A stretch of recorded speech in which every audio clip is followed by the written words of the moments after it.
I believe today I was the only person there to put forward a really constructive way forward. We are beginning to think that the public will come to a view that no deal is better than the backstop, and that's a big problem.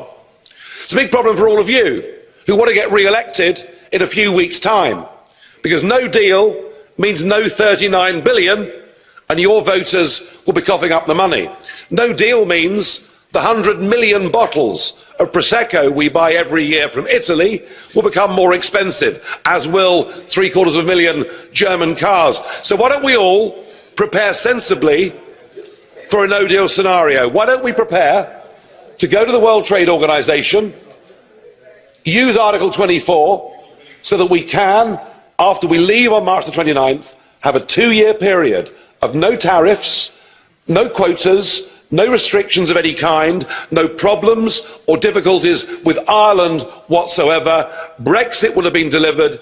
You will have protected for at least 2 years your voters. That, I think, ladies and gentlemen, right now is the only possible constructive way forward. And the odd thing was that Juncker, Barnier, there sitting within feet of me, Verhofstadt opposite me, none of them actually shook their heads. None of them gave me any forms of abuse at all. They all just sat there and stared. And that made me think, maybe I'm onto something. Because look, folks, if these guys over here are not prepared to give Mrs. May anything, there is no chance with that backstop unamended that she's going to get the withdrawal treaty through the House of Commons.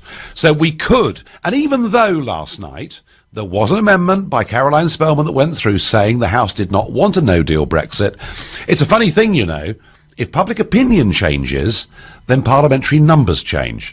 And I think that what's happening is we're looking at these negotiations. We're looking at the total intransigence of the European Commission and the European Union, and I feel we're beginning to move towards a position of saying it's time in these circumstances. If they cannot even be reasonable with us, it's time we walked away.